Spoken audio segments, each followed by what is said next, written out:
L'expérience de Thiago Motta, on a tous été stupéfaits par les nouveaux records de Libra et chantons. Allez Paris, allez Paris, allez Paris. What's up guys, PSGINT here. I'm with your boy AM. What's up? Hello and thanks for having me. It's always a pleasure having you here. So, a lot of PSG fans are Poch out. A lot of PSGians are give Poch time. You being a non-PSG fan, so I want to see your neutral point. What do you think? At the end of the day, PSG is a big club. It expects results, and I think Pochettino has delivered that.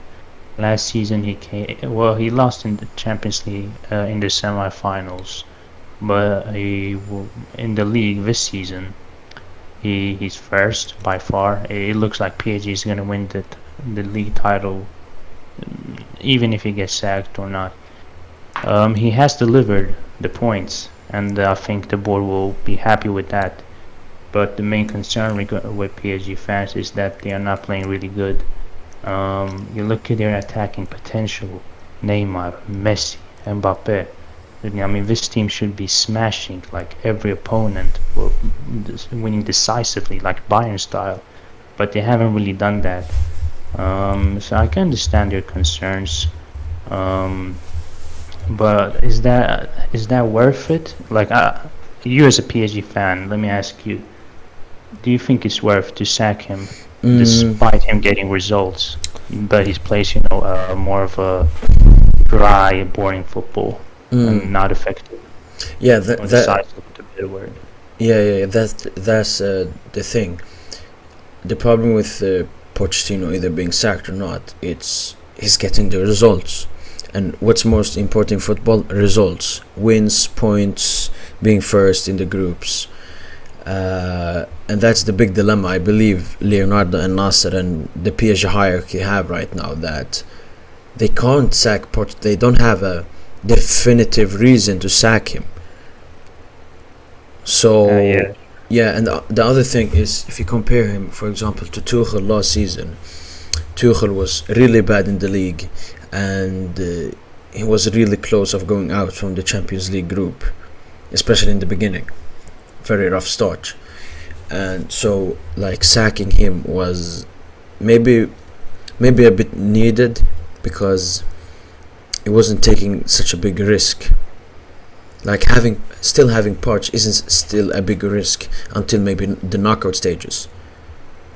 But so far, I mean, we will probably go through the Champions League group, because Leipzig have 0 points in Club Brugge. I don't see them getting ahead of either PSG or Manchester City.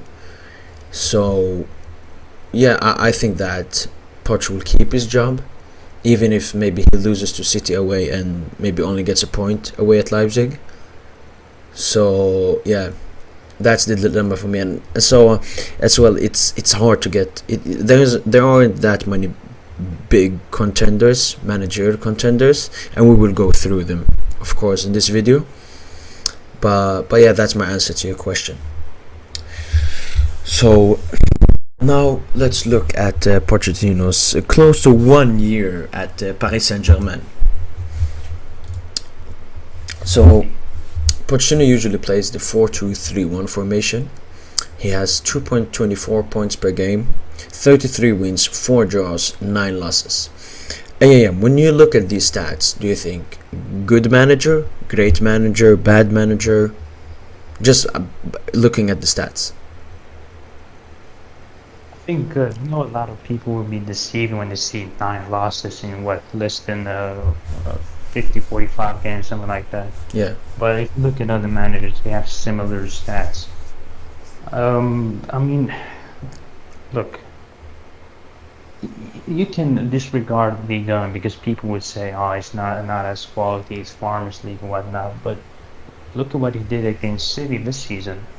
City is regarded as one of the best teams. He won that match, and you may not be mistaken, but last season against Bayern München, he was the coach, right? Yeah, against Bayern München, you defeated them. and they are, Bayern Munich is known a very strong team. I mean, this season they are even regarded as the best team in the world. Yeah. I mean, he has delivered. I mean, points-wise, it's just the issue at the end of the day. I don't think it's the points. You cannot complain and say he has not delivered results. The main issue with him is not getting perhaps the most out of the team, and his playing style. His plan is not as maybe as decisive as y'all want to. But when I look at each facet, I think it's good.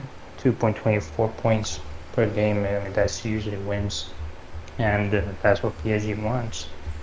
But don't you think not delivering the league and title last season isn't a bad thing? Or is it maybe to blame on Tuchel, on the players or something else? Or was it Pochettino's fault that PSG didn't win League on last season? Well, it came January time, I think around there. Yeah. So half the season has gone away. And as you said, Tuchel started really poorly. He wasn't doing well in the league. Lille was going very strong throughout the season. So sure, maybe partly you can blame him for not catching up, because at the end, I think you played against Lille and you lost. Yeah. I might be mistaken. Yeah, we lost 1-0 at home. Yeah, these few matches that pretty much sealed the title for Lille. But I think this season, it's gonna. Well, we'll see if he's gonna have his full season or not. But let's see what he does this season. Let's see how he does in the Champions League and the Ligue 1. And from there, you can analyze his season. Yeah, and true. Come to a conclusion. Yeah, true. He was actually hired the 5th of January, so in around 2 months, he will have been a PSG manager for exactly 1 year. And that's actually a perfect moment to analyze his PSG career, as you said, because then he would have completed the Champions League group. So we can see if he comes first or second behind Manchester City, as well as we can see how the league table looks and how far ahead we are of the second place team after the winter break. So yeah, that's very true. That's the moment you can actually analyze a bit of his PSG career. So looking a bit deeper into his PSG career, these are his memorable wins. Which game do you want to talk about first? I remember the Bayern Munich game and the Barcelona, the top left one. These are the ones that really come to my mind first. So the top left one. So Mbappe against PSG against Barcelona. Did you watch the game? Yes, I did actually. Mbappe, I remember, had a masterclass. Would you call it an Mbappe masterclass or a Pochettino masterclass, or both? I mean, look, at the end of the day, football is team versus team, tactics versus tactics. So you cannot say Mbappe did everything for him, like by himself. Yeah. Yeah. But Pochettino got the most out of him as a striker against weakened Barcelona, but they're still somewhat capable, at least were last season. And he scored a hat-trick. Pochettino grabbed the win, 3-0. The tie was pretty much over. 4-1 we won. Okay, 4-1. There's still 3 Yeah, it's the same thing. Yeah. So he basically sealed the tie after that. I mean, you as a PSG fan, what do you think about Pochettino for that game? I mean, I remember before the game, Neymar got injured against Conte in the French Cup, I believe. So we were without Neymar, and it was a huge blow for PSG. Away at Barcelona, even with no fans, it's still away.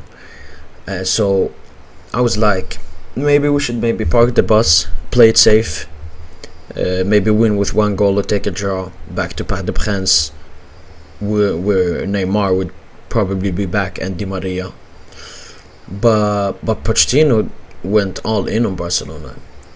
He knew that their pressing isn't that good. He knew that they would have tons of spaces when players like Dembele didn't and Griezmann didn't come back and defend.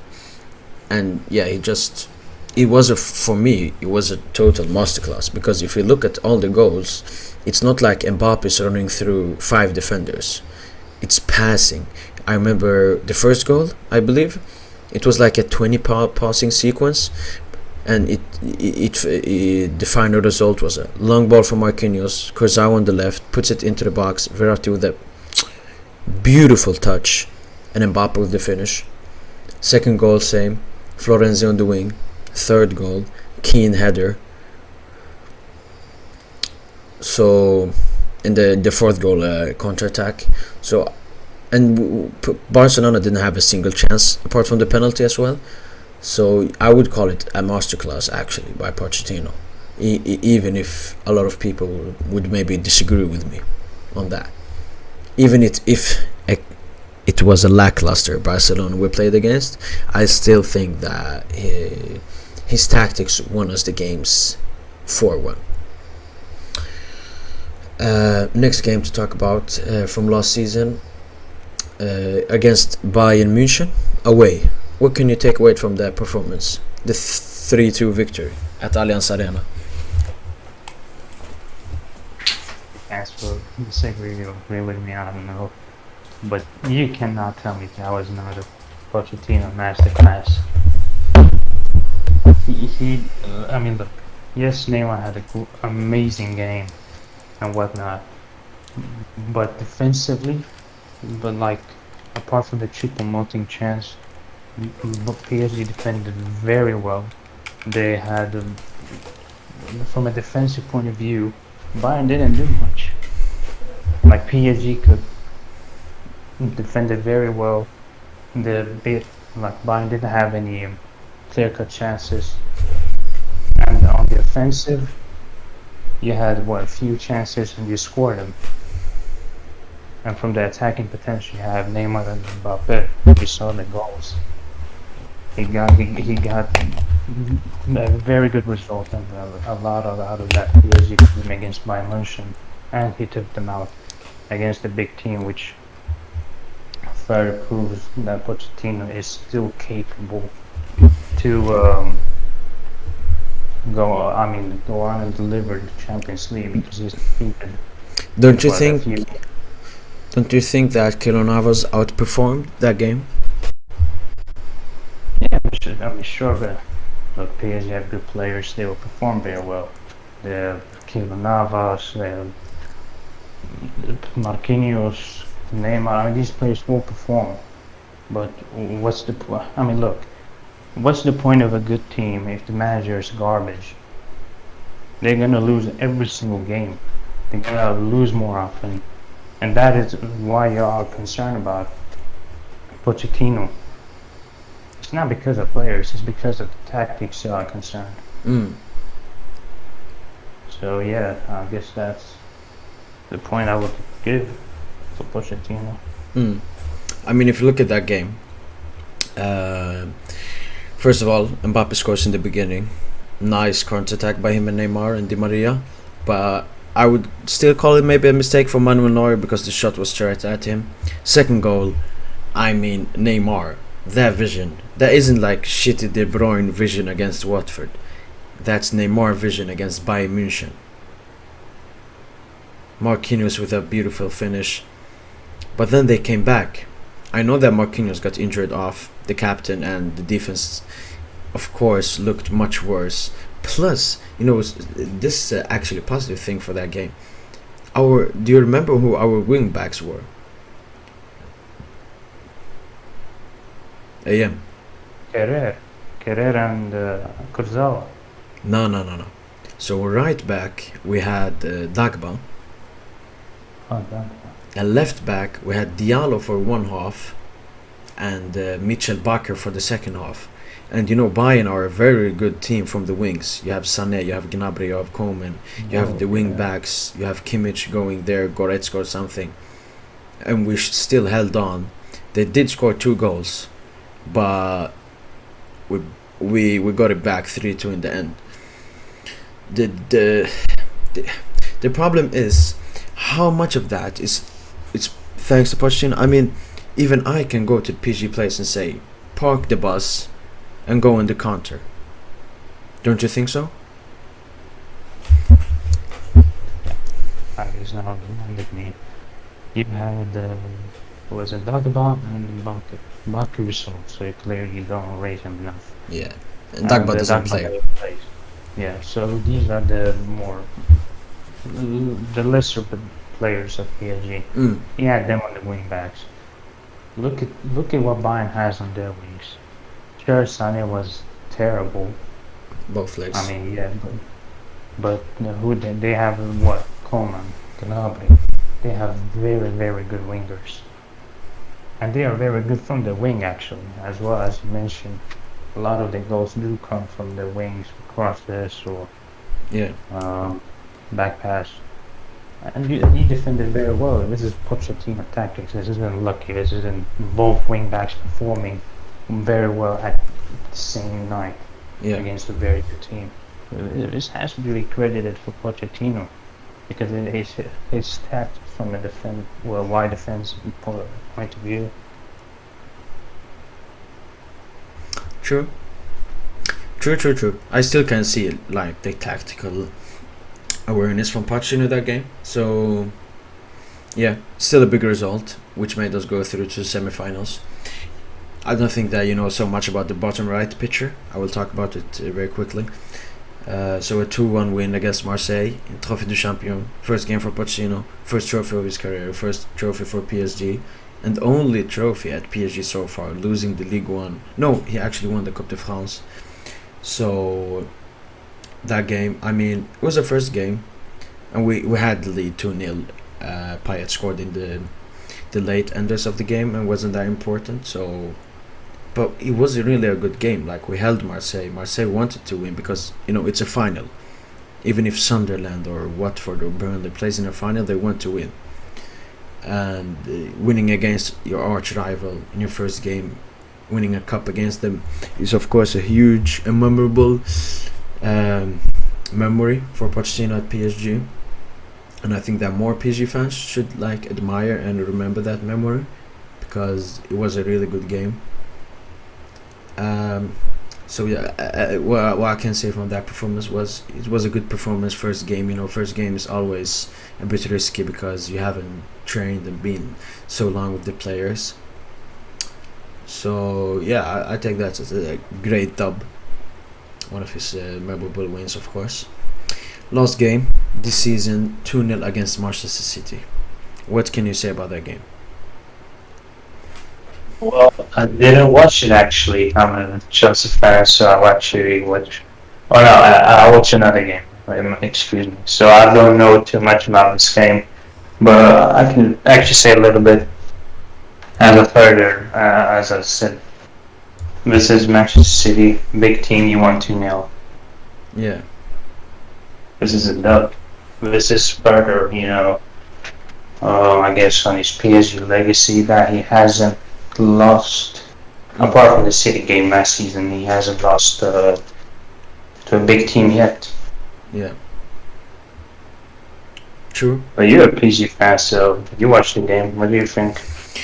Well, I don't like most pundits, especially Premier League pundits, and some City fans who were talking about the game, lucky and this and that. Like, so people call us lucky against Barcelona in the second leg, people call us lucky against Bayern, people call us lucky against City. But a team can't be lucky in 3 big games against big teams. That's not luck, it's actually a good working system. And like City, the Sterling header, yeah, maybe, but the Bernardo Silva miss that everyone is talking about, he was actually offside, so people should never mention the Bernardo Silva miss because it was offside, so even if he scored, it wouldn't have counted. And if you look at the goals, the first goal was a brilliant goal, Mbappe making a good run, Laporte not good defensive awareness, great pass into the middle, guy scoring, and second goal, it just Mbappe Messi brilliance. They have been really clicking good this season. Yeah, so what I can take away from that victory, it was maybe a Pochettino, because we saw this against Manchester City the first half last season in the semi-final. But that game, that half, we actually played better than this game. So Pochettino actually knows how to win against Poch. I know they both have pretty much the best two teams in the world if you look player for player, and 2-0 against them, putting us top of the group after a hard draw against Club Brugge. So people need to. The problem is people. How do I say this? When Poch wins but doesn't play good, they still are mad. I mean, I take a 2-0 win against City every day of the week. I don't care actually how we play. And City, as you said, some people consider them the best team in the world. And us getting that result against them is a big, huge win for PSG. And we didn't play even good, and we won 2-0 against them. That just shows maybe something about Pochettino's tactics for that game. What do you think about the argument that PSG has been getting lucky against so many big sides and winning? Do you consider it luck, or is that a bullshit argument? Well, I mean, just humans, whenever someone succeeds, they will hate. They will say, lucky, whatever. Look, it's not lucky to beat Bayern München, beat a somewhat capable Barcelona. It's not lucky to beat City this season. Yeah. And even against Leipzig, I mean, don't overlook them too much. Sure, they're not City or Chelsea, but they're a very capable team, and you beat them 3-2. You like, this is not luck. This is tactics. This is players' individual performance. This is what got you the results. This isn't luck. This isn't God gave you this dub here and then this dub here. Look, these are just haters. Yeah. I mean, even that PSG plays in league, as they say, Farmers League, Oil Club, Gas Club, Arab Club. This is just haters. This isn't something that you should really pay attention to. True. We'll move on to Pochettino's memorable losses. So, can you talk about any of these losses? If so, which one? I think City. I think that's the only one I can. So that's the away loss. So what can you take away from that game? I mean, look, City were much better than last season against PSG. PSG were not good at all. Sheridan Mahrez's free kick was, maybe lucky. No, so it's only the away game. Because the home game, we were extremely good in the first half, extremely bad in the second half. Whilst the away game, we were shit in both halves. Oh, sure.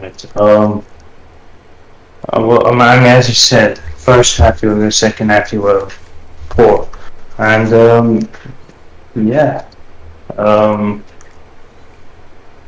I guess I don't really remember the game then. I remember the one when Mahrez scored. But talking about the first game and also the second game, do you think that Pochettino lacks the flexibility, flexible tactics, flexible formation, to that when we're losing he will change up stuff so we can start winning the game? Actually, yeah, I can agree with you. Pochettino wasn't really flexible. We even saw that at these Tottenham Hotspurs. They always tried to do it one way. They never really tried to change too much. Yeah. Each game, or try to like a different approach. Especially with Eriksen always family process. Obviously, he can't do it. So I think that's a bit, disruptive to his usual tactics. But I think that's all I have to say. We're jumping into that game. I mean, we were shit in both halves, and but the thing is, both Manchester City goals were counterattacks. when our defense wasn't there. The first goal, big Florenzi mistake. So like, but has always been the problem for City and other teams against us. The only way they can score is by individual mistakes or team mistakes. Same with the first game. The De Bruyne cross mistake from the defender and goalkeeper not like reading each other, and the Mahrez goal was a lot of luck with the ball going straight into the hole. I don't think that Mahrez anticipated the hole in the wall, but still I won't take any credit from it. But that just shows that if we just keep focus and track back, it's really hard for teams to score against us, because we have a world goalkeeper in both Donnarumma and Keylor Navas, and the world-class defense is in Marquinhos and Kimpembe. We didn't have good wingbacks that game, as we have this season with Nurmanj and Hakimi, so that of course you can take. I can talk about this game quickly as well. The Lorient loss. I mean, we were up ahead, I think 2-1, Neymar scoring 2 penalties, but then just lost all focus and lost 3-2 in the end from a quick counter attack from Lorient in the last minutes when we were going for the win. And it was a really shameful loss, because what those losses made us lose the League 1 title. And yeah, talking about losing the League 1 title, the important game against Lille. The problem with Pochettino is he can't get sometimes the best attacking output from our attackers. When a team plays low block football, like Lille did, they really parked the bus with only David and sometimes Ikone up front. It's really hard for PSG to dismantle a park the bus system. Have you seen that, and what do you think about that? What does it need? Does it need to improve? Does it need to change something? The formation, the players, when a team plays low block against us. I mean, I think you should actually get a new striker and actually just start to spam crosses sometimes. Because, you know, Icardi is garbage, like he's useless. Mbappe is not good at headers, he's not a physical player. He's not as, for example, like, let's just say, Giroud or Ibrahimovic has them hold the ball and assist Neymar and Messi, or whoever you want to choose on the wings. I think there should be other players available for the manager to choose different approaches. Like even from midfield, you don't really have that attacking midfielder as well. That's gonna. I know you have Rafinha, but let's be real. This is PSG. Need higher level. And I've always said this. I think you have a thin squad. That's just my opinion. I don't feel the squad is thick with different options, and they still remain high quality. I think that's something that PSG is gonna, you know, hopefully for the PSG fans solve within the next few seasons. Yeah, true. The game was a really sad game because Neymar red card in the end, and us losing the title, especially the game was at home against the title deciders. I mean, if we won that game, we probably won the title, but yeah, we can't be crying about a past result too much. And this result was this season against Rennes, playing our best 11 against them and losing 2-0. I mean, we were a bit unlucky at the beginning, hitting the crossbar and missing a lot of chances, but we can't make excuses. And do you think that in any word there is an explanation to losing to Rennes, a much weaker side than PSG, when you have your best starting 11 against them? Is there any excuse against that? You won't win every, and that is life. Like, I mean, that is something obvious. You know, PSG play over 50 games a season. If you think you're not going to lose at least one against a lesser, weaker team, You must be crazy for the loot and above. You know, this is like you will lose here and there. You lost to the fewer, my lesser teams with Ancelotti, with Blanc, with Emery, with Tuchel. It has happened. I think the league title, I know you've lost it a few times now, but I think you're still safe. I mean, you're at the top of the league. That's just the way it is. But I want to add actually another point. Yeah. When we looked at the memorable losses and wins, if you've noticed, most of these losses, or rather the wins, have been when the Champions League is around. I feel like the PSG players get more motivated, more hyped up when it's the Champions League, when they know more people are going to watch them, when they know the reason they even came to PSG was to win the Champions League. I feel like they are more motivated and hyped up for bigger games at the end of the season when the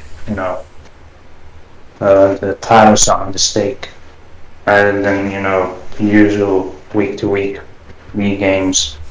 But I don't know. What do you think about that? Yeah, that's actually very true. I've ever even heard that opinion so many times, that PSG has changed. Before it was, we dominated the league, but we couldn't beat these big teams in the Champions League. Whilst now it's the opposite. We struggle in the league, but we can comfortably win against a lot of big sides in Europe.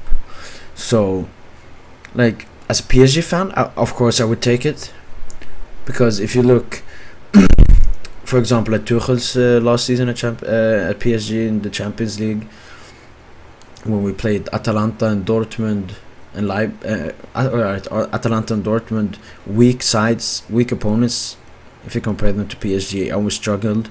But now we come up against the best and we don't struggle that much.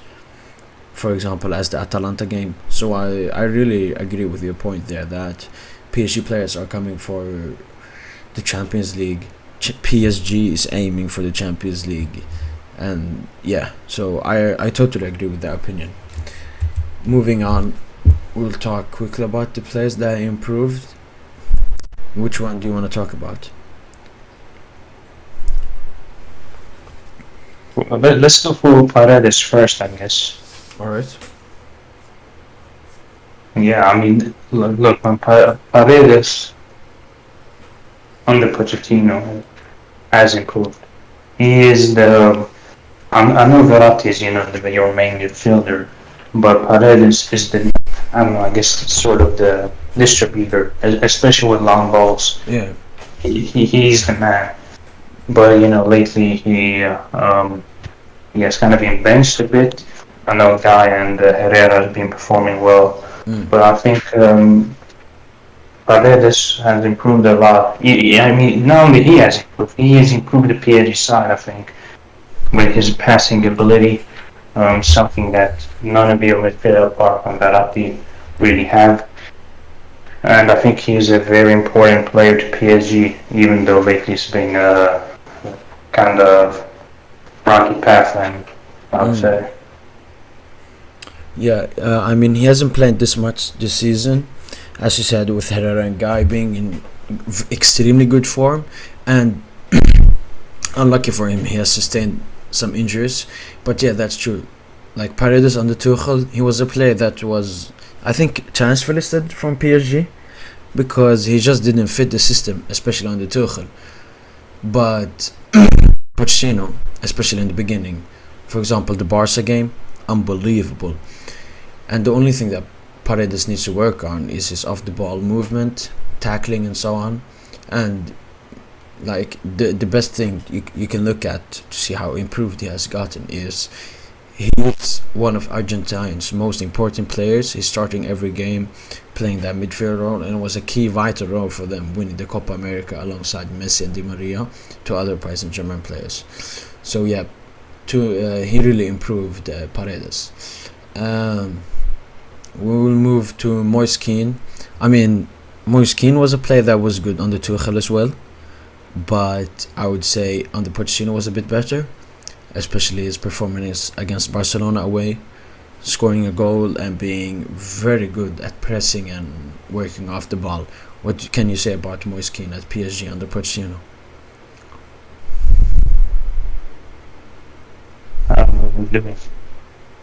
I mean, he's that different type of player. I think that PSG don't usually have. He was a physical guy. He was the guy that did a lot of the, let's just say, the dirt work. Yeah. Especially when he played on the right wing. And I think Pochettino had him for like a few months, but he got a lot out of him. He did well against in the Champions League against the big sides, and I think he did well. I think Pochettino improved him, and he made him do the dirty work, which obviously is not possible with these big stars. So I agree with you that improved him. Idrissa Gueye. Idrissa Gueye. Do you really think he improved him? Well, the thing with Idrissa Gueye, he's a very inconsistent player at PSG, and why I put him is mostly because of this season. He was great under Tuchel, he was great under Parchedino, but glimpses and inconsistency, purple patches. But this season, he has been really, really good, and he's playing under Pochettino, so that's why I put him. It's not that much that Pochettino improved him, just that the best version of Guy, I think, is the player that played, for example, against Manchester City and under Pochettino. So maybe not the best improved player. Lastly, Kylian Mbappe. This is Mbappe. If you look at him under Tuchel, yes, he scored a lot of goals, but he wasn't that goal scorer.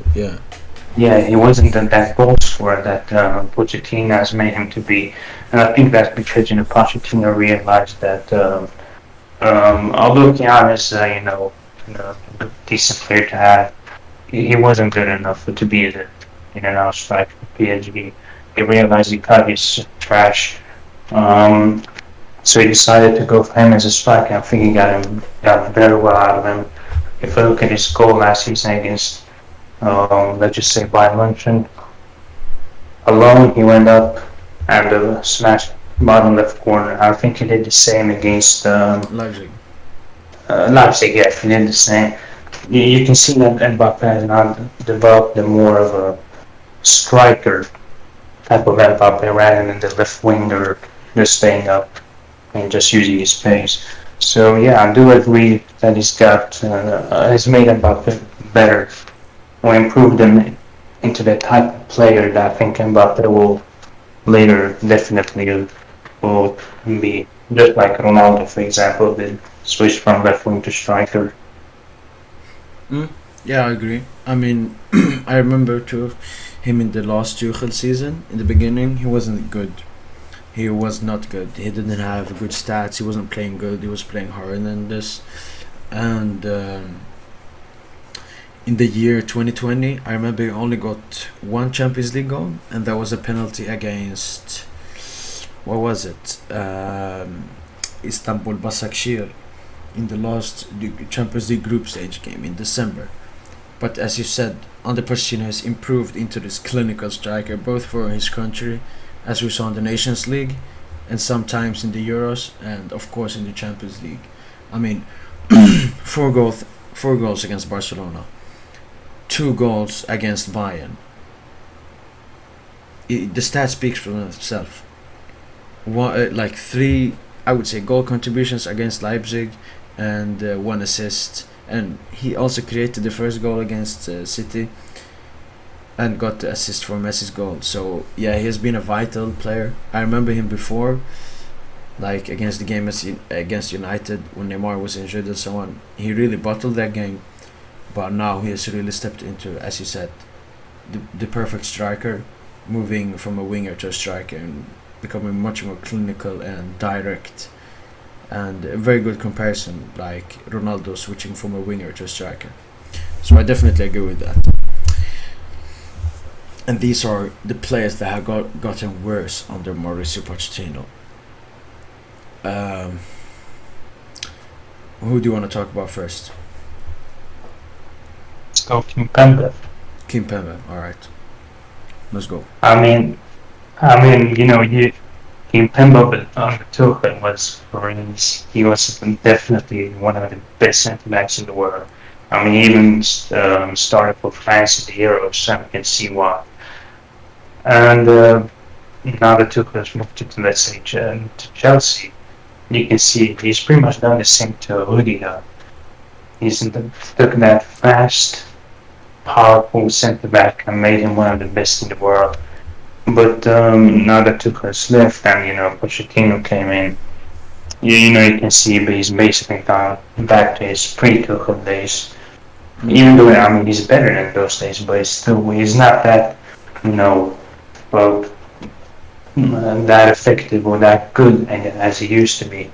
And we can see why they took Ramos. I think PSG and Parchedino came to the realization that Kimpembe is not the same player as he used to be. But I think that just mainly that Tuchel just makes his centre backs really, really good. Pochettino just does not have that ability to turn, let's say, I don't know, Rudiger and Christensen if you're one of the best centre backs in the world, if you go at least based on the last year. Yeah, I definitely agree with you there. I mean, very good comparison with Rudiger because both of them are tall, strong, and fast, and most of all, risk-taking centre-backs. You often see Rudiger push sometimes into the midfield to get the ball because he has players behind him who will cover for him when he goes up. And same thing was with Kimpembe. But the thing with Kimpembe is why he was so good under Tuchel. He wasn't that good in the beginning under Tuchel even. He was mostly good when Tuchel implemented the 5 at the back system. Kimpembe as the left centre back, because then Marquinhos and Thiago Silva were always behind him. But now when he takes a risk, it's only Marquinhos alone at the back. So I don't know if it's that much about the formation or the manager. So it's still a question mark for me. That's why I want to see Poch at least try the 5 at the back formation for once, to see maybe if the great Kimpembe comes back from the 1920 Champions League campaign. Let's talk about Xavi Simons. What do you know about him, even if it's little? He's really a player. He didn't really play. Hasn't really played for Pochettino. I mean, what is there really to say about him since we have never seen him play? Yeah. Unless you actually watch PSG Academy games, which I doubt. No, I mostly watch the highlights for the U19 games in the Champions League and sometimes in League One. And his pre-season friendly against Sevilla. So Sevilla are a pretty decent team. And he balled against them, showing that he can ball against professional great players, not only U19 players. The thing was, we had the same problem under Tuchel. Xavi Simons actually got his first appearance under Pochettino in the Cup, but I want to see more of him. And now, actually, his contract situation is that he's stalling, and I don't like to hear that because Xavi Simons is a wonderful player, and we actually stole him from Barcelona. So why are we not using him? And to see him leave, go to another club and become a good player, I don't want to see that. Same thing happened with Nkunku and Diaby. Even if at least we gave them a chance in the PSG starting 11. So I really want to see Parchedino start using Xavi Simons. The thing is, now he's under pressure and maybe won't take risks like playing a young player that hasn't played so much in the starting 11. Neymar or Messi? Well, before we move to that, you see, if I remember correctly, Xavi Simons was born 2003, so he's 18 this year. Yeah. And players nowadays, they want to start for clubs at 18, 19. They don't want to wait around till 22 as they used to before, when they used to call, for example, a young player when he went to Barcelona at 24. Players want to do the Holland. Players want to do the Mbappe. Players want to do the Jude Bellingham. No matter, yeah, they want to do these players. They want to go to mid-table, whatever club, and they want to go on and start and play. Yeah. When they see when they see how Foden, how these Chelsea Academy boys, how Holland, how Mbappe, how these guys have, and Donnarumma have come at such a young age and become top players, they want to do that too. This is I guess, a new era for young players. Yeah. And I think they're taking that into consideration for that. Totally agree with you. So you can start talking about Lionel Messi. It's difficult to say because where do you separate it? Do you separate it that he isn't performing as well because he left Barcelona? You know, everyone knows his story from Barcelona. Or is it because of, tactics? I'm actually gonna lean towards the former.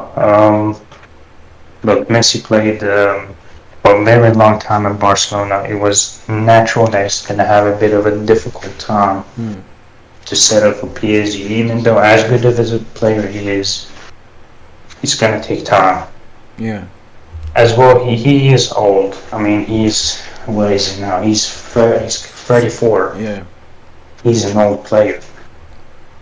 That has to be taken into consideration. I think he's done well. Though his stats fool you. I'm sure he hasn't been absolutely amazing, but he's done well, in my opinion, so far. Yeah. So, but I think PSG fans should think about that. Give him, I don't know, maybe a month or two, and then see how it lies. Yeah. Yeah, the thing with Messi is it's two sides. First of all, as you said, he needs to adapt. This is the first time in his footballing career he has moved club, and not only moved club, moved league, moved country, moved culture. His family had to move with him. And PSG is a totally different club from FC Barcelona. And now he has a lot of pressure on him. I would say he has now more pressure than he was at Barcelona. Because at Barcelona, even when they lost, you could make the excuse, oh, he has so shit players around him. But now at PSG, when he has so great players around him, having a bad performance is Messi being bad. But if you look at the other hand, it's Messi is balling for Argentina. He was just won them the Copa America first time in, I believe, like 18 years, if I'm correct, or a bit more. I think they won in 2000, something like that. Yeah, 2003, I believe. So right before he started to play for Argentina, and so he balled for them, playing a central role, and Pochettino is playing him as a right winger. And if you look at his goals and best plays for PSG, it's when he's in the middle, and for Barcelona and for Argentina. So most PSG fans want to see at least, as I said, Pochettino try him in the middle, see if it works. Because if it doesn't work, then we can say, oh, Messi has to adapt. But as long as he doesn't use it, people will always use, why is he playing as a right winger? And most of all, it's the Messi fans, because they want to see Messi shine. They don't care as much about the PSG results, other PSG players, as PSG fans, of course. They care much more about Messi, and when he has a lot of bad performances or non-Messi performances, of course people are gonna get mad. Last player is Neymar Jr. You go. Difficult to know why he's not performing as well as he did under Tuchel. He's a very capable player. He's skillful. I mean, maybe they felt that he's more of a now pure creator in terms of that Messi and Mbappe will stay up. So Neymar is the one that has to compromise to go a bit deeper. What do you think? I could be wrong though. So what's your thoughts? The thing with Neymar is he's very inconsistent. If you look at him last season, he was trash in League One.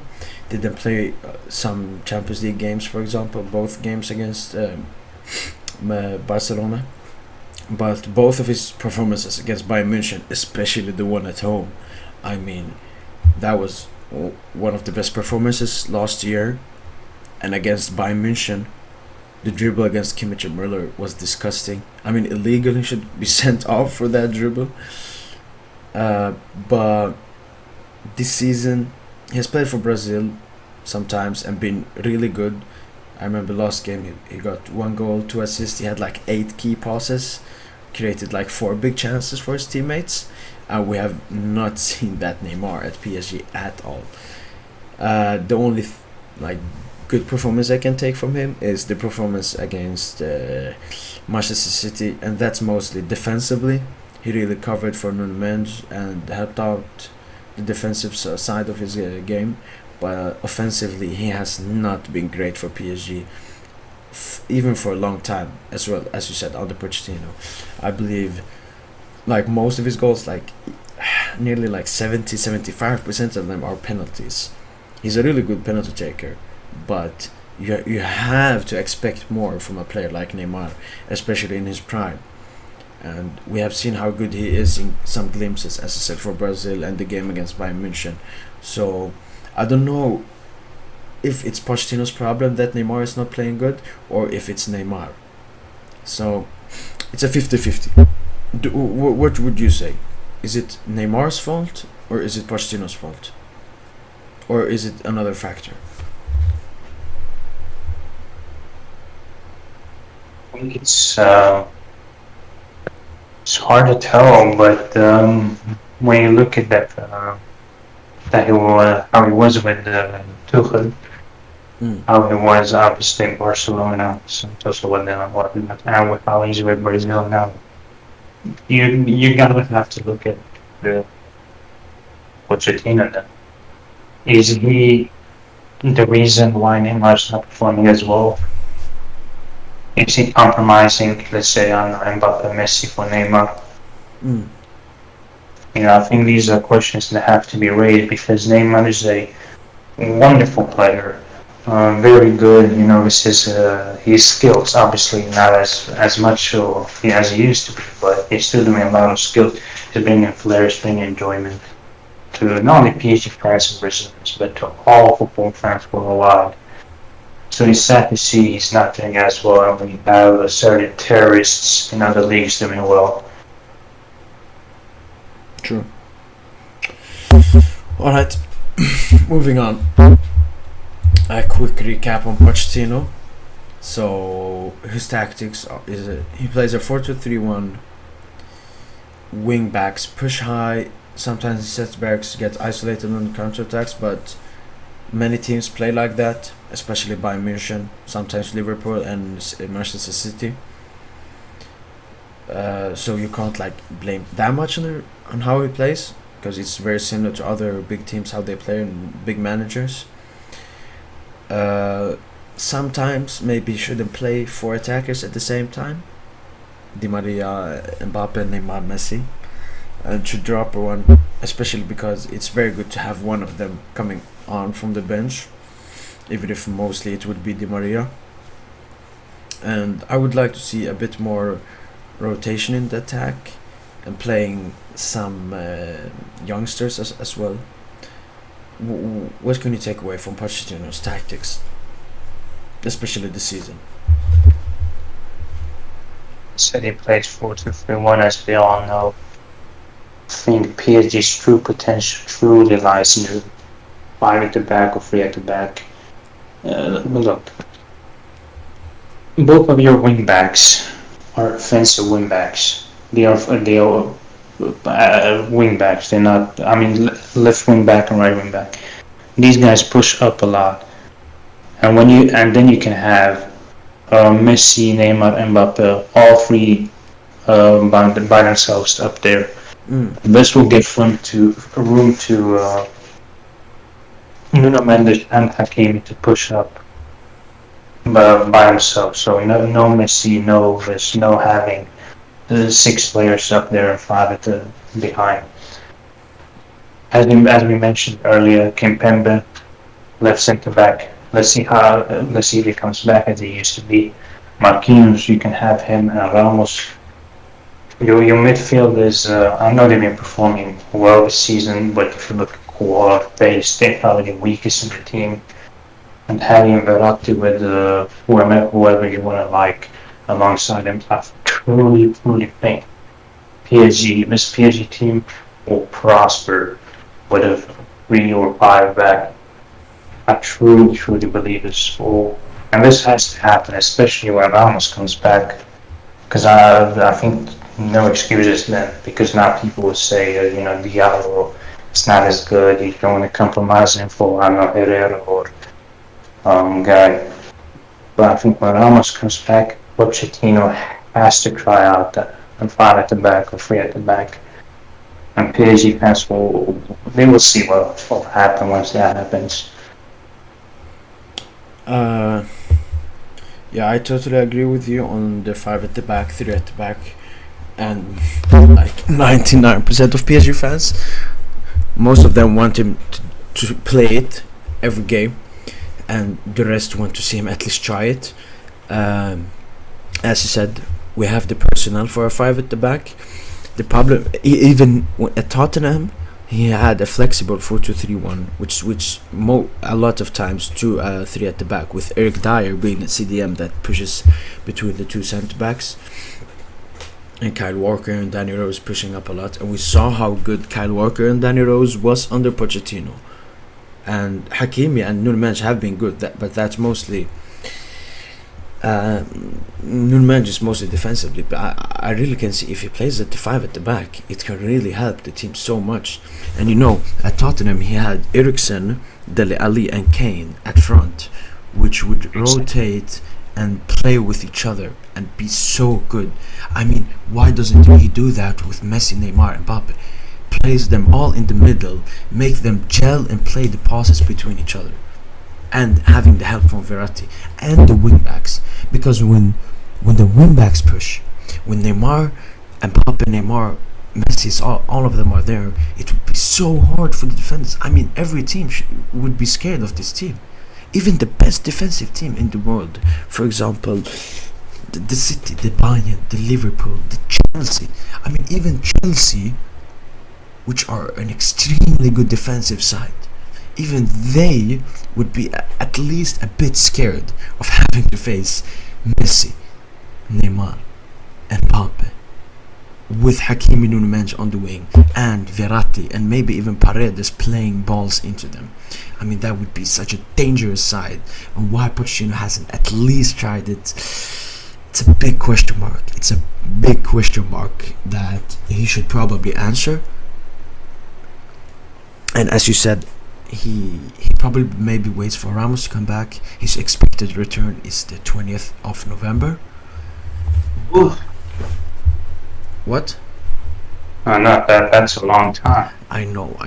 It's nearly half the season, but hopefully when he comes back, he doesn't get injured again. But he can try it with Danilo, because against Leipzig, in the 65th minute, he took out Ander Herrera and Idrissa Gueye. He put in Wijnaldum to place the box-to-box with Verratti and Danilo in the middle of Marquinhos and Kimpembe. And Leipzig didn't have a dangerous chance from the 65th minute until the end of the game. And we won the game. So I don't see any good reason to not play it or not at least try it. I hope you agree with me here. Yeah, definitely agree, because even Messi, if you look at his last few seasons at Barcelona, the last few years at Argentina, he started to become more of a central player. I think Neymar has pretty much been the same, and Mbappe the same. They're becoming more of a central players, and having the 5-2-1-2 or 3-4-1-2. Depends on how you want to say it. And they're all playing in the middle. The left wing back and right wing back, both are very pacey, very energetic. They will up and forward, down and back. I mean, even you can have let's say, Marquinhos or Ramos, they can push up at times to play as or act as defensive midfielders temporarily at times. Yeah. With all this potential that PSG has, and even if you take the best of the defensive teams, let's just say Chelsea, you will have to force them to defend. This will go down to every single team. And teams that are attacking, like, let's say, Manchester City, Liverpool, they're not used to it, so they put on a defense. This will immediately create a favorable environment for PSG to attack against most teams. I think it's tough for PSG fans to see this potential. This squad will, last 2 seasons, and I know Mbappe will be replaced. All these new Messi, Navas, Ramos, these guys will only last 2 seasons. So the time is thin, time is not on your side. You have to try this out. Not even try, you have to play it, because we all know this is the best plan and setup PSG have at their disposal. And as you now said, with that time is ticking, and Pochettino should know that he will probably not be sacked during the season if he doesn't do a huge mistake. And I don't think that he will do a huge mistake. But at the end of the season, if he doesn't at least get to the Champions League final, I know that's a lot of high expectation, but if he doesn't, he is sacked. So whilst now he is at PSG, he should at least try stuff, as you said. That's a good question. I don't know. I cannot answer why he's not doing it. Yeah, hopefully a journalist asks him that question. But alright, we have talked about Parchedino for 1 hour now. Let's move on to the candidates if he loses his job. First of all, the dream for every Paris Saint-Germain fan, it's Zinedine Zidane. Zinedine Zidane was a manager at Real Madrid, had huge success, had success that any manager of all time never has had, in the modern game at least, winning 3 Champions Leagues in a row. I mean, yes, he had an extremely good team, but look at PSG now. They have an extremely good team, but aren't playing the same way, aren't getting the results. Well, are getting the results, but maybe aren't clicking the way Zidane's Real Madrid were taking. So maybe his role at Real Madrid was bigger than some people took it for. He has a lot of records. I believe he has the most wins in any manager's first 100 games in La Liga, even beating Pep Guardiola. So people should respect Zidane. So he usually plays a 4-3-3 formation, attacking with 2.04 points per game. And remember, he played a lot of Champions League games, a lot of cup games, a lot of finals. He didn't even lose a single final as well, I think. Yeah, 69 wins, 25 draws, 20 losses. AM, talk to me. Zinedine Zidane to PSG. Is it realistic? And how good is he as a manager, would you say? I think it's definitely realistic. At the end of the day, he is from France. His record is series speaks for itself. 3 Champions League wins. In fact, if I'm not wrong, he has only ever lost 1 Champions League game or 1 Champions League tie. And PSG have always sought after the coach that's going to deliver in the Champions League glory. If it's not everything, but I think there's one issue. If you look at how he played at Real Madrid, he played a lot of crossing. They always cross the ball, and PSG don't have that. So he's gonna have to replace once Mbappe leaves. and whoever you replace, he needs to be replaced with a striker of his a striker attributes that fit his tactics. Or if Mbappe somehow stays, then Zidane has to change his tactics. I think that's the issue with Zidane for PSG is will his tactics fit the team? Because he plays a 4-3-3, a lot of cross the ball, a lot of his midfielders now they were very good, very very good, legends of the game. I think there's going to have to be a few changes PSG needs to do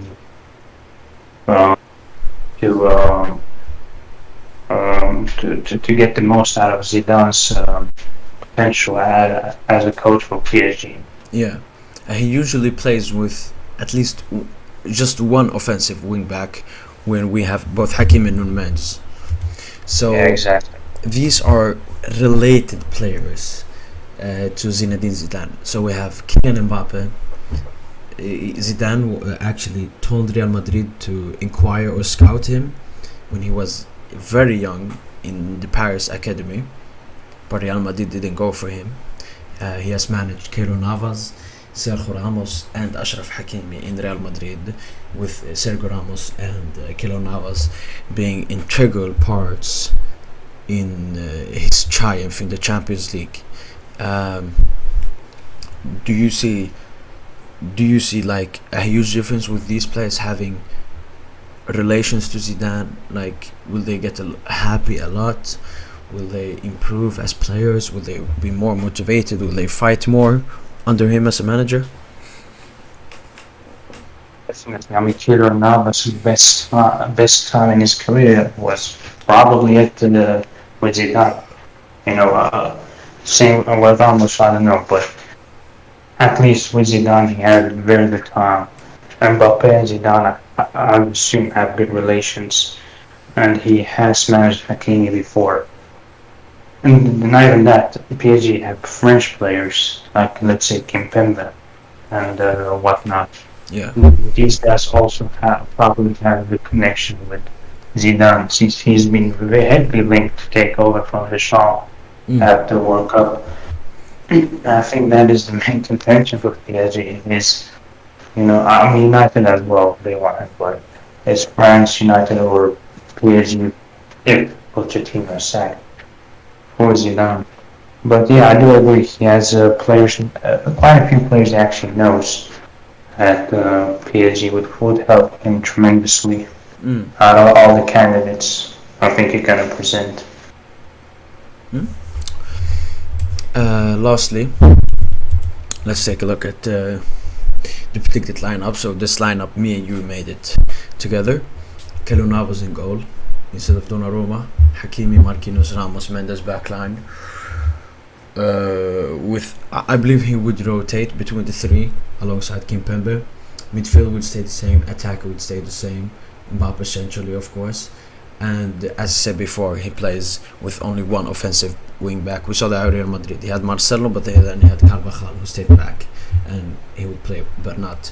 Zidane has lived a long time in his life in Spain, talks Spanish, so that's the logical reason for Juan Bernat. You agree with me that this is the lineup he would play? Yeah, definitely agree. I mean, none of this is really questionable. Maybe pro Donnarumma, the fans from Donnarumma. It doesn't really matter to me. Both the class keepers. I think most questions will be about left back because Nuno Mendes has been so good for PSG. But look, Zidane plays with. He preferably likes to play with one. Yeah. Defensive, one offensive, and it's clear that Bernat is a more defensive than Mendes, and Mendes is also young, so at a big club, so I think he will be acceptable for some time to play less minutes before he nurtures. So yeah, I agree with Steen. Alright, so now we have ended with Zidane. We will end it with a reliable scale. How no, not reliable. How realistic is Zinedine Zidane's appointment if Pochettino gets sacked?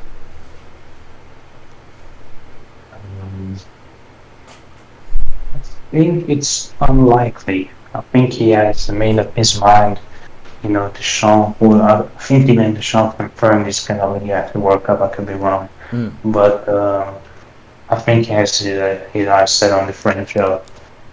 Especially with all the talent and young talents always looking through for France. It is a very attractive job. It's even international. So I think that Zidane has not touched before. I personally think he's going to go to France, but there's still, I think, a possibility he can go to PSG. But I just don't see him going to PSG. I'm going to say a 4. I would also add that he's from Marseille, and PSG and Marseille aren't the best mates, so I would even say lower than 4. I would maybe say 2. I really don't see Zidane coming to PSG, but I would really like it if Poch gets sacked. If so, moving on. Next candidate, Antonio Conte. So he usually lines up in a 3-5-2 formation. His points per game are 2.11, 64 wins, 23 draws, and 15 losses. This is his stats from his last appointment at Inter Milano. Last season he won the league title, but Conte really likes to dominate the team. He really likes to be rough with the players, as we saw in Inter, for example, when at Chelsea, when he just called Diego Costa and said to him, "You're not in the team anymore," just after winning the league title, with Diego Costa scoring like 22 goals in the league. So he's a manager that wants to be the boss, the dominant one, and I don't think if that can work with maybe Leonardo. I don't know. Maybe same problem that Tuchel had. So what do you think, Conte? Is it good? Is he a good fit for PSG? Is he a good manager? And what about his Champions League pedigree? Chelsea. So we've had a very good time and great memories with Conte. Although I didn't want him sacked before, I regret it now. But look at his stats. Look, he was very good at Juventus. He even won the league title without losing. He went invincible.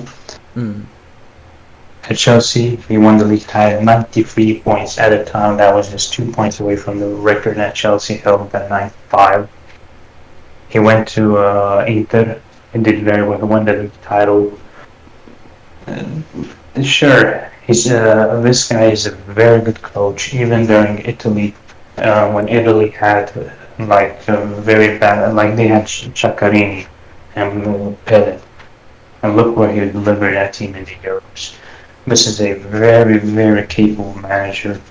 There's also a reason why Manchester United don't want him, supporters-wise. I mean, this is a very, very, very good coach.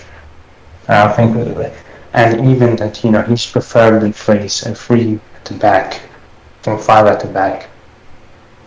And he's more of a defensive style.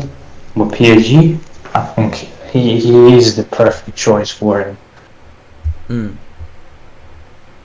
Yeah, definitely. I think PSG would be, if they sack Pochettino, which I don't think will happen, but if they sack, they'll be foolish to not go for Conte.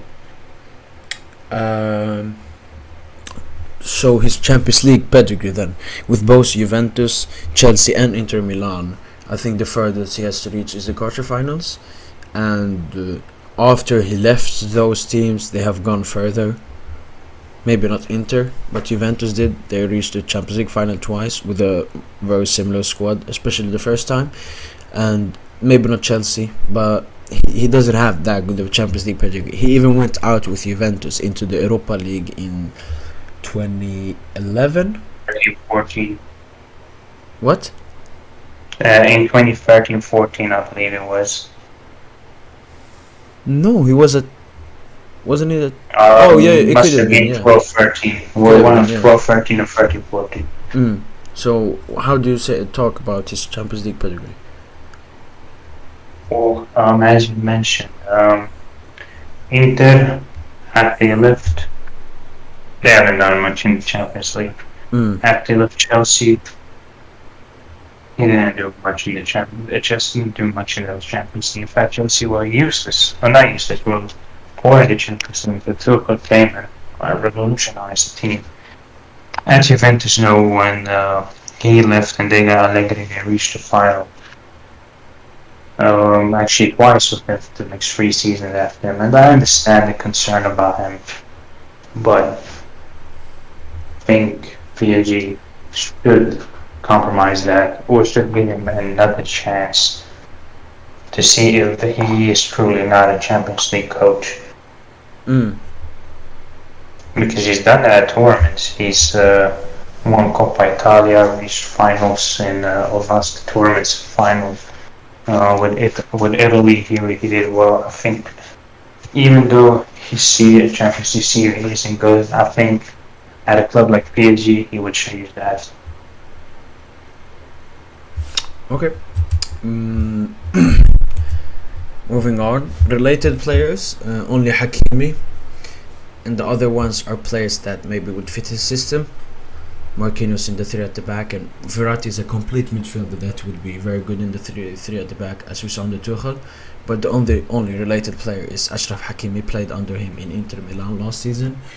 He played for him in the Italian national team. Exactly. I don't think Donnarumma, because I think Buffon was still playing in Euro 2016.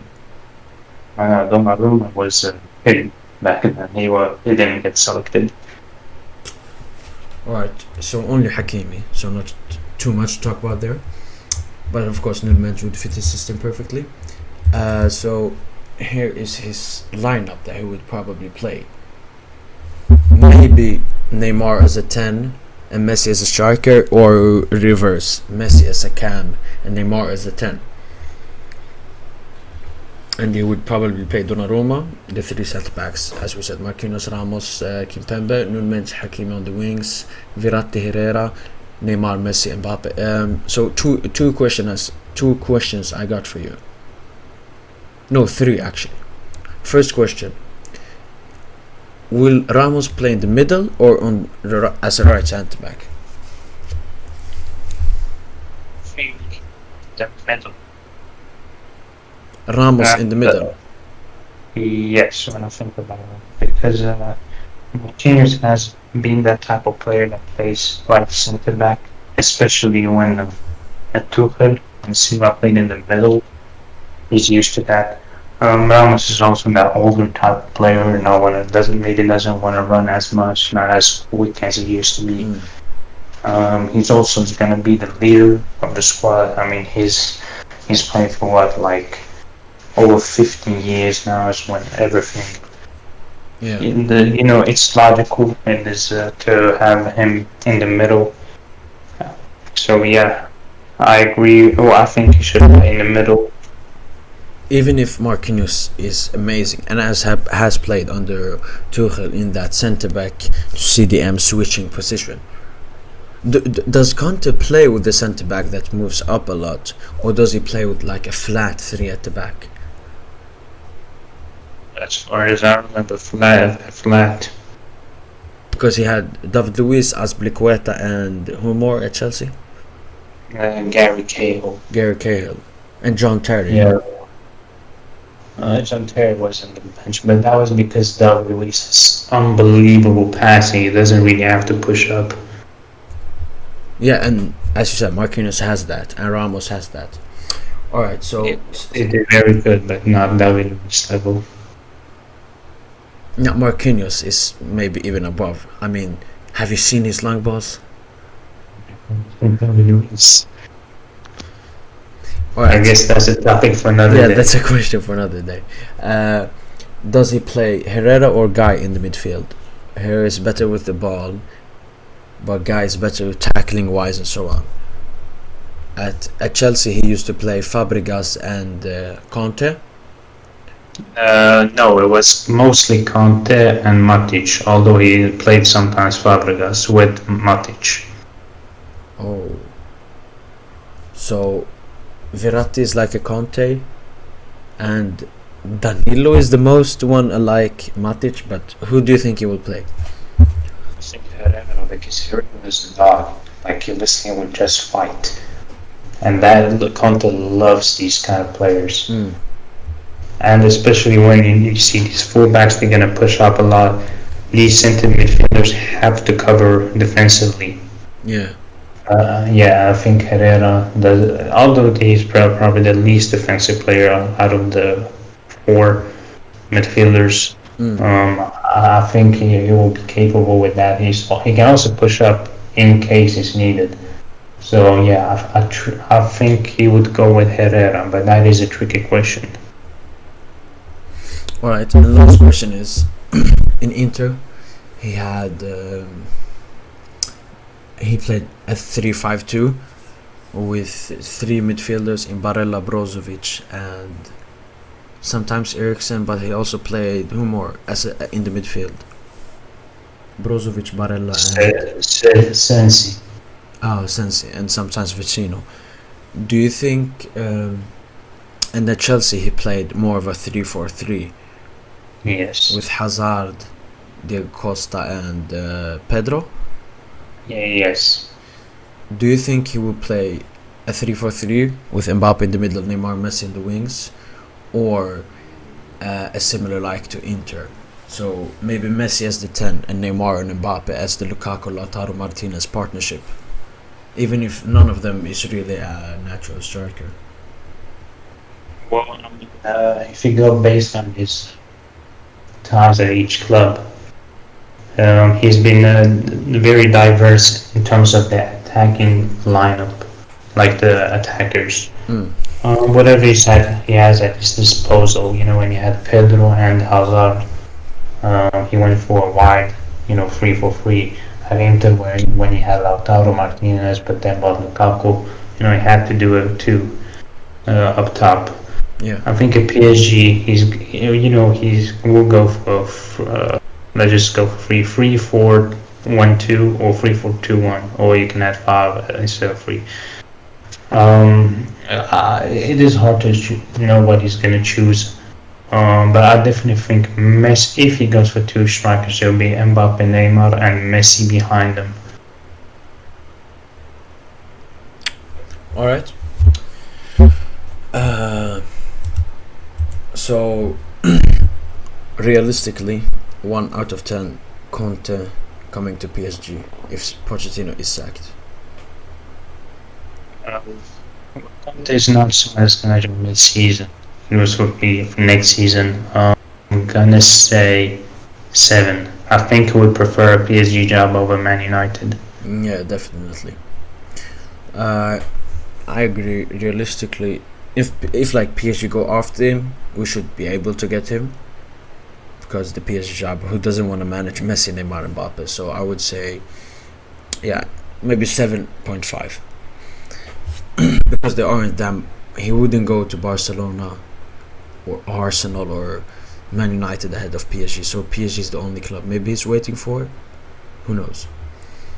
Next candidate, Ernesto Valverde, maybe a weird candidate. So he used to play a 4-3-3 formation at Barcelona, and these are his stats: 2.33 points per game, 97 wins, 32 draws, and 16 losses. I mean, just look at them stats, like 16 losses in how much? Like 150 games? In nearly 150 games. And we saw Poch had like 9 in maybe 50 games. Like, is Ernesto Valverde an underrated manager, do you think? Yeah, I think. Barcelona fans realize that. I think he's kind of similar to maybe Pochettino, because Barcelona fans complain, he didn't play the style that they desired. That's the reason they did disliked him. They sacked him, then they got Satan, and then the Bayern tragedy happened to them. Yeah. But if you look at Messi, he got a lot out of Messi. He made Messi really good. Like he improved him. Some And people you know, say, some people even say that's Messi's second best campaign after his 91 goal campaign. Even the 11th one. Yeah, I mean that just shows how good Messi was with Valverde. And Messi's not performing now, so Valverde would obviously would improve him. I truly think he's an underrated coach, just because he wasn't so appreciated by Barcelona fans. He never really built the PR Yeah. like the rest of the coaches. But I don't believe in football stats, but look at those stats. They look tasty. Yeah, he won the La Liga 2 years, Champions League. He came to the semi-final and quarter-final, and you can even say that he left, but Barca with the same players got worse. So maybe like the comebacks like Liverpool and Roma was not his fault, it was the players' fault. So it's a big question mark on Ernesto Valverde, actually, his time at Barcelona. So this is the predicted lineup for him.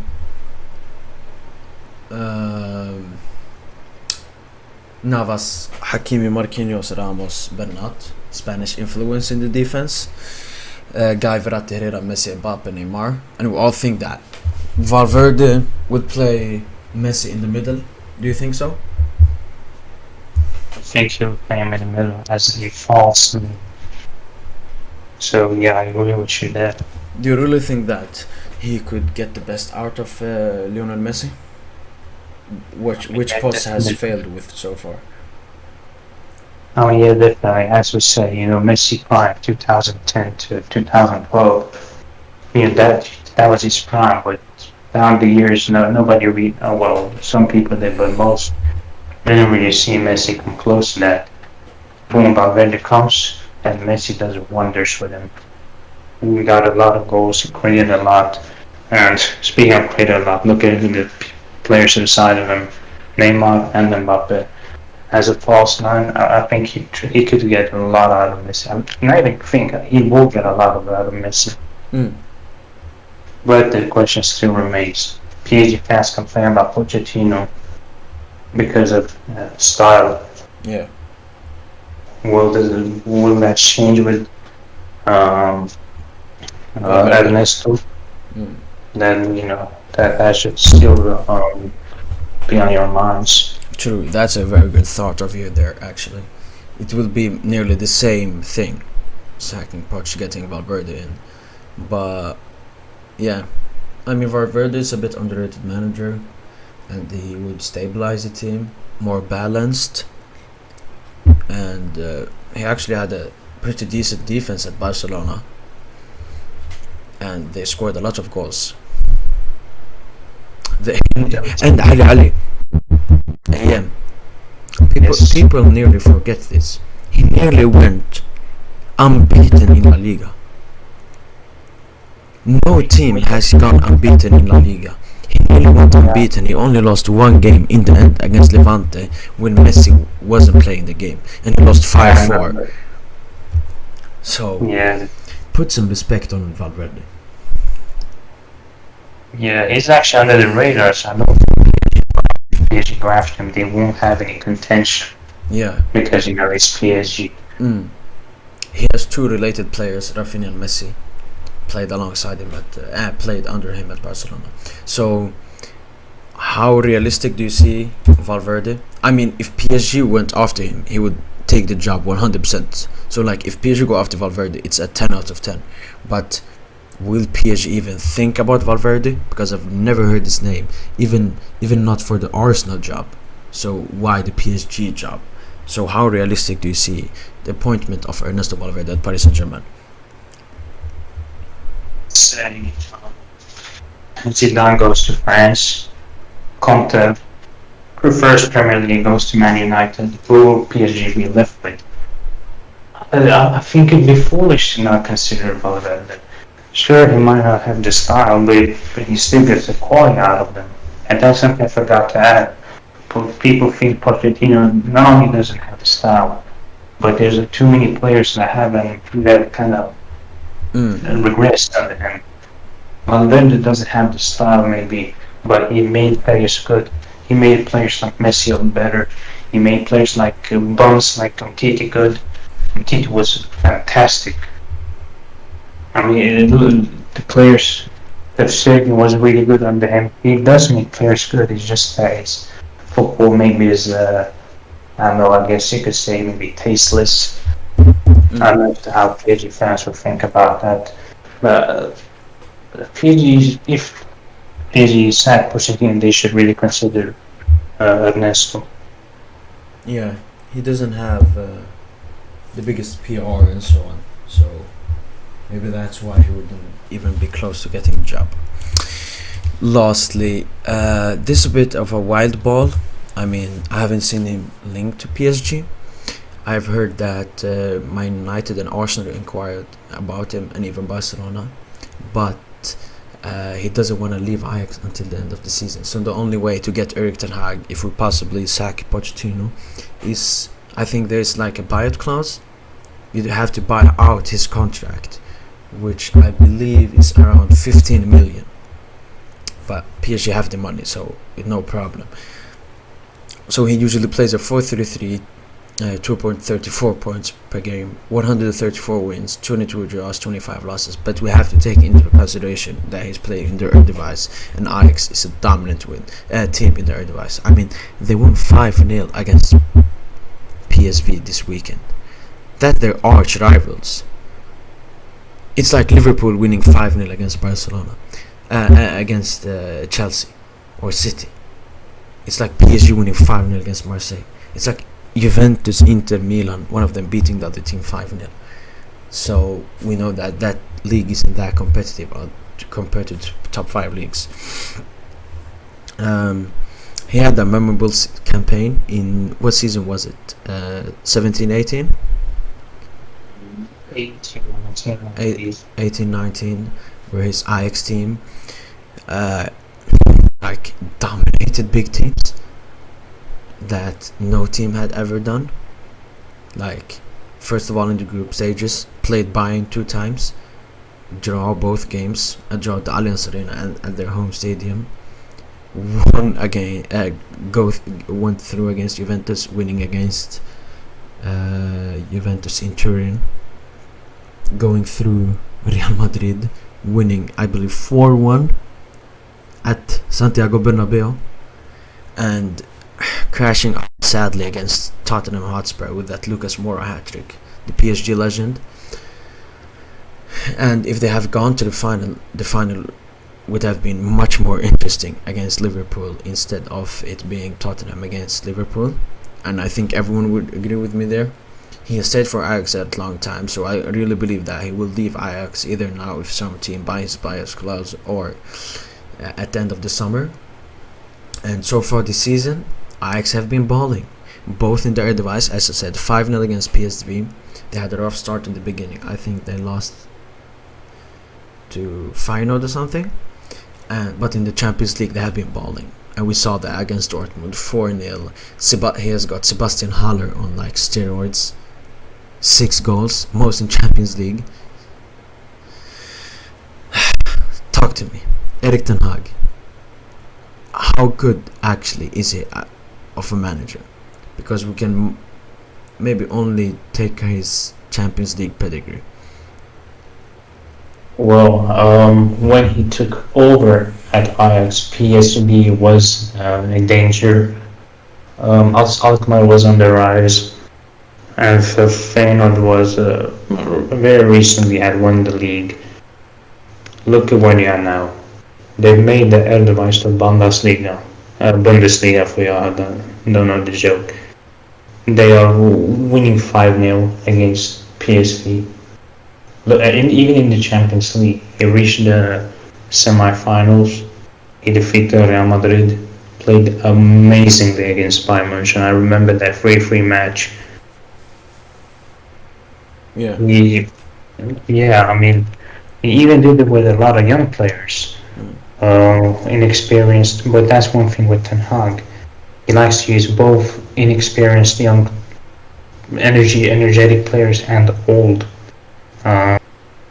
experienced players. For example, with Tadic, Daley Blind, Schöne, and then you had the young guys, De Ligt, Onana, De Jong, Neres. And looking at PSG, they have young players and old players, Mbappe, Nuno Mendes, Donnarumma, Messi, Ramos, someone else, Marquinhos. He would be a great fit for PSG. Totally agree. He plays actually a beautiful style of football.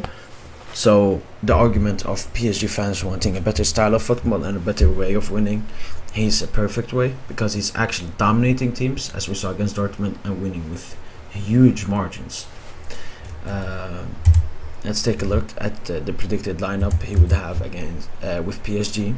We put this together as well, and most of the changes are goalkeeper. As we said, it's either Navas or Donnarumma. Centre backs, as we said, probably he usually plays a 4-5-3, so none of that five at the back, and he would play with Kimpembe, Ramos, Marquinhos, like rotation, but probably start with Ramos, Marquinhos if Ramos comes back, and he's very good.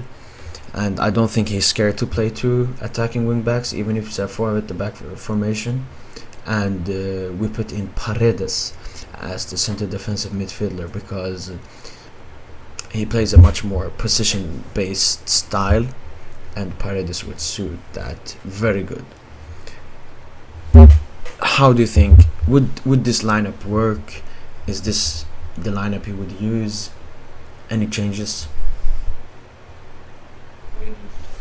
Well, as you mentioned, Ten Hag, worked with Pep Guardiola at Bayern Munich. He's one of these coaches that truly believe in Cruyffism football, fast passing, possession. Look at the players he got. Neymar, Messi played at Barcelona, used to that. Verratti, capable of that. Paredes, capable of that. He's got the team to play that style of football as he wishes to.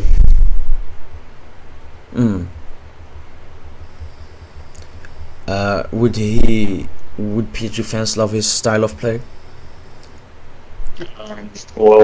Since it's majority of fans do like fast-paced football and tiki-taka, as a lot of people say, I think majority will love his style of play.